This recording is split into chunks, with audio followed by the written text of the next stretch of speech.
My friends, let me ask you something before you get too comfortable. Have you ever met someone so wildly convinced that the world owes them special treatment that you just sit there blinking at your screen thinking, there is no way this is a real human being? No way. Yeah. That's the energy today. Because this story is about people who don't just cross boundaries. They don't even acknowledge that boundaries exist. They look at rules, social norms, basic decency, and treat them like optional suggestions. And yes, I will be judging. Lovingly, but firmly. So do me a favor, my friends. Grab a coffee, tea, or whatever drink keeps you emotionally stable. Get comfortable, and come with me into this absolutely unhinged story.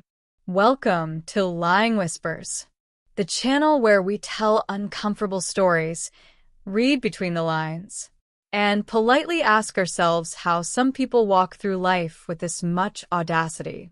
If you enjoy dramatic story times, subtle sarcasm, and human behavior that feels like a social experiment gone wrong, hit subscribe, leave a like, comment early, and send this to that friend who always says, I hate drama.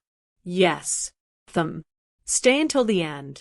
Because what starts as a small annoyance slowly reveals a level of entitlement that deserves its own documentary. Our story begins with Valerie, not because she caused the chaos, but because she accidentally became a front-row witness to it. Valerie was one of those people who genuinely tried to see the good in everyone. Too good, honestly. The kind of person who rereads messages before replying, apologizes even when she's not wrong, and still believes that clear communication fixes things. My friends, that belief alone should come with a warning label. Valerie was part of a local online community group. Nothing fancy. Just neighbors sharing recommendations, events, lost pets, that kind of wholesome internet content we pretend still exists. And then she showed up. Let's call her Camila. Camila didn't join the group. Camila arrived with the confidence of someone who assumes the rules already bend around her personality. Her very first post wasn't an introduction. Not a hello. Not a happy to be here. No.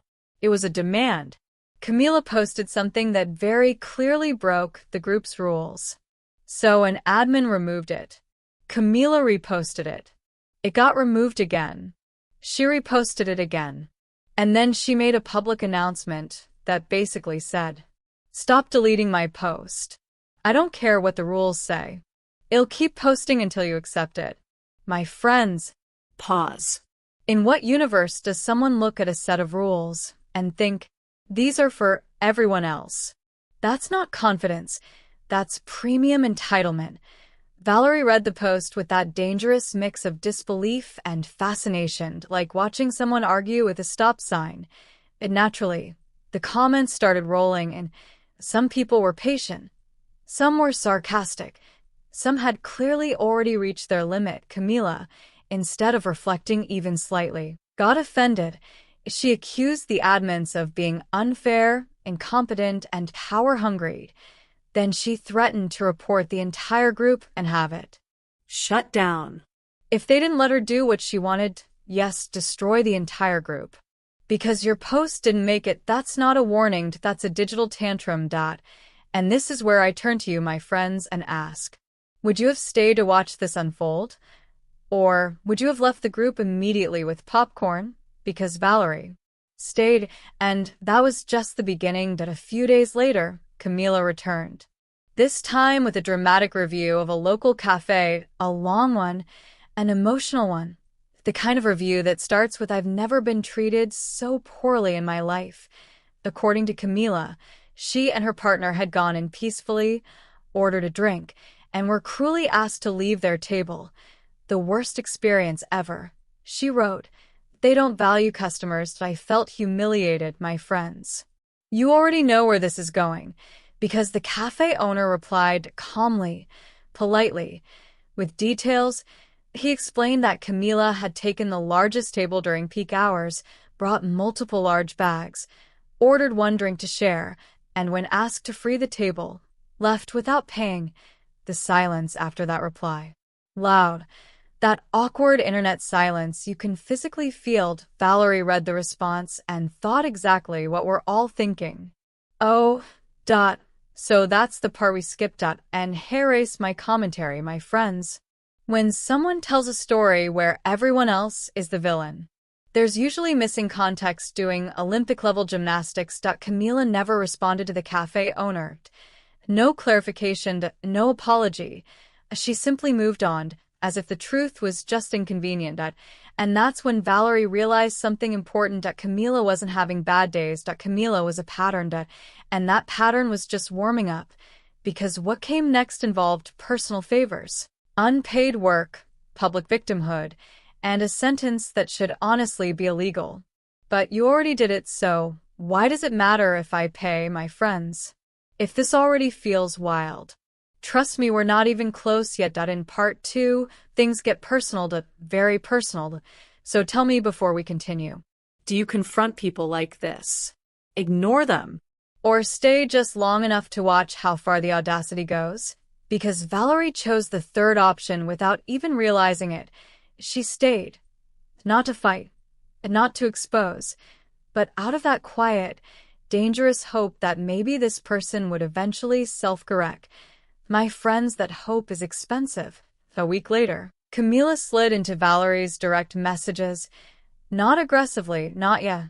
It started sweet. Too sweet. Hey lovely, I hope you're doing well. You know that tone, the one that feels like the beginning of a problem. Camila said she admired Valerie's creative work, said she loved her style, said she had a small favor to ask, just something quick, nothing complicated, super easy. Valerie hesitated. But she said yes, because Valerie still believed kindness would be met with respect. My friends file that under fiction. Valerie delivered the work within days. Careful, professional, exactly what was requested. Camila's response came fast. Oh, my God, I love it. This is perfect. Thank you so much. Then, nothing. No payment. No follow-up.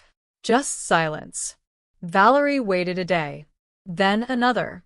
Then sent a polite message. Hey, just checking in about the payment.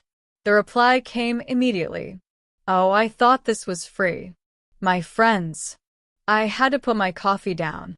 Because that sentence has ended friendships, careers, and entire bloodlines. Valerie calmly reminded her that the work wasn't free, that the price had been discussed. Camila responded with logic that should honestly be studied. But you already made it. Yes. That was the argument. You did the work. So now it doesn't count. Estoy feliz por ustedes, pero recuerden que yo existo. Y aquí va mi juicio, mis amigos, porque alguien tiene que decirlo. Si no fuiste invitada a la boda. Si no estuviste ahí. Si solo apareces para reclamar protagonismo. No eres parte del momento. Camila, por supuesto, no vio nada raro en lo que escribió. Para ella, el problema no era el mensaje. El problema era que nadie le dio la razón. Los comentarios fueron interesantes. Algunos le dijeron que estaba exagerando. Otros le dijeron que el mundo no gira alrededor de su aniversario. Y otros simplemente reaccionaron con emojis. Ese emoji de carita incómoda que duele más que cualquier insulto. Camila respondió a varios comentarios, defendiéndose, justificándose, explicando por qué ella tenía derecho a sentirse desplazada. Mis amigos, cuando alguien necesita tantos párrafos para explicar por qué no es egoísta, suele ser exactamente eso. Pero el universo todavía no había terminado con ella. Días después, Camila volvió a aparecer. Esta vez en una conversación privada. Valeria recibió un mensaje directo. Un saludo falso amable. De esos que empiezan con hola hermosa y terminan en trauma. Camila le pidió un favor. Un favor pequeño, según ella. Valeria hacía trabajos creativos de manera independiente. Nada exagerado. Nada viral. Solo talento, tiempo y esfuerzo. Camila quería algo rápido. Facilito. Solo un detalle. Valeria aceptó. Porque Valeria todavía creía en la buena fe. Grave error número 3. Cuando terminó el trabajo y envió el resultado, Camila respondió con entusiasmo exagerado. Me encanta. Está perfecto. Gracias. Pausa. Silencio. Valeria esperó. 1 día. 2 días. Entonces escribió con cuidado. ¿Me confirmas el pago? La respuesta de Camila llegó rápido. Demasiado rápido. Pensé que era gratis. Mis amigos. Aquí es donde yo dejo el café en la mesa. ¿Por qué esa frase? Esa frase es una bomba. Valeria respiró hondo. Explicó que el trabajo tenía un costo. Que eso se había hablado antes. Camila respondió. Pero ya lo hiciste. Sí. Esa fue la lógica. Ya lo hiciste, así que ahora no cuenta. Y cuando Valeria insistió, Camila cambió el tono. La acusó de exagerar. De ser poco solidaria. De hacer drama por dinero. Mis amigos. Si alguien te dice que cobrar por tu trabajo es hacer drama, huye. O al menos, bloquea. Pero Camila no se detuvo ahí. ¿Saben qué hizo después? Pidió otro favor. Otro trabajo. Prometió pagar luego. Valeria dijo que no. Camila se ofendió. La llamó interesada. Dijo que estaba decepcionada. Que no esperaba eso de ella. Ese es mi momento favorito. Cuando la persona que intenta aprovecharse de ti se siente traicionada. Porque no lo dejaste. Y aquí va otra pausa, mis amigos. ¿Ustedes qué harían en ese punto? ¿Responderían? ¿Explicarían? ¿O cerrarían la conversación para siempre? Porque esto todavía no termina. Camila no aprendió. Camila escaló. Empezó a publicar indirectas. Mensajes pasivo-agresivos. Frases sobre la gente que solo piensa en dinero y la falta de valores hoy en día. Valeria sabía que hablaban de ella. Todos lo sabían. Pero nadie dijo nada. Y ese silencio fue el combustible perfecto. Semanas después, el grupo volvió a arder. Esta vez, Camila se quejaba de un evento. Un evento al que había entrado gratis. Un evento donde recibió beneficios. Y aún así, no estaba satisfecha. Esperaba algo más exclusivo, escribió. Pensé que sería VIP. Mis amigos. Cuando alguien recibe algo gratis y se queja porque no era suficientemente especial. Ya no es ingratitud. Es delirio. Alguien le preguntó cuánto había pagado. Camila respondió. Nada. Silencio colectivo. Valeria ya no estaba sorprendida. Estaba cansada. Y aquí viene la parte más peligrosa de todo esto. Porque Camila no se veía a sí misma como el problema. Ella se veía como una víctima constante de un mundo que no sabía apreciarla. Y cuando una persona vive así, todo se convierte en una ofensa. Un límite es un ataque. Un no es una traición. Y una consecuencia es una injusticia. Mis amigos, si llegaron hasta aquí, necesito que me digan algo. ¿Ustedes creen que Camila realmente no veía el problema? ¿O simplemente no le importaba? Porque hay una diferencia enorme entre ignorancia y elección. Y lo que pasó después dejó claro que Camila no estaba confundida. Estaba convencida. Convencida de que sus necesidades iban primero. De que sus emociones eran más importantes. De que cualquier límite ajeno era una agresión personal. Y mis amigos, eso es peligrosísimo. Todo explotó un lunes. Siempre es lunes, ¿no? Valeria estaba en el trabajo cuando su celular empezó a vibrar sin parar. Notificaciones. Mensajes. Etiquetas. El grupo comunitario estaba en llamas. Camila había publicado un texto larguísimo. Uno de esos textos que empiezan con no suelo hacer esto, pero... y terminan con media hora de terapia no solicitada para todo el mundo. Camila acusaba a una persona del grupo sin nombrarla directamente, claro, de haberla tratado mal, de no ser solidaria, de aprovecharse de ella emocionalmente y de romper acuerdos. Mis amigos. Sí. Hablaba de Valeria. La describía como fría. Interesada. Materialista. Decía que se había sentido usada. Valeria leyó el post con el corazón acelerado. No por culpa, sino por incredulidad. Porque la historia estaba completamente al revés. Camila había omitido detalles. Había editado conversaciones. Había maquillado la realidad hasta convertirla en algo irreconocible. Y aquí es donde el ego comete su error favorito. Subestimar a los testigos. Porque Valeria no estaba sola. Varias personas del grupo habían visto los mensajes. Habían leído las conversaciones. Habían presenciado el patrón.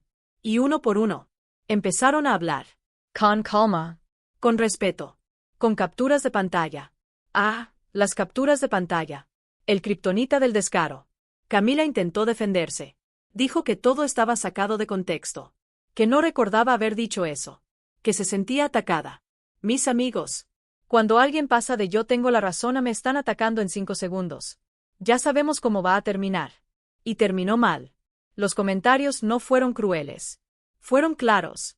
Le explicaron que el trabajo se paga, que los límites existen, que nadie le debía nada, y que victimizarse no la hacía inocente. Camila respondió con mayúsculas. Nunca es buena Sil. Acusó al grupo de acoso. Amenazó con denunciar a todos.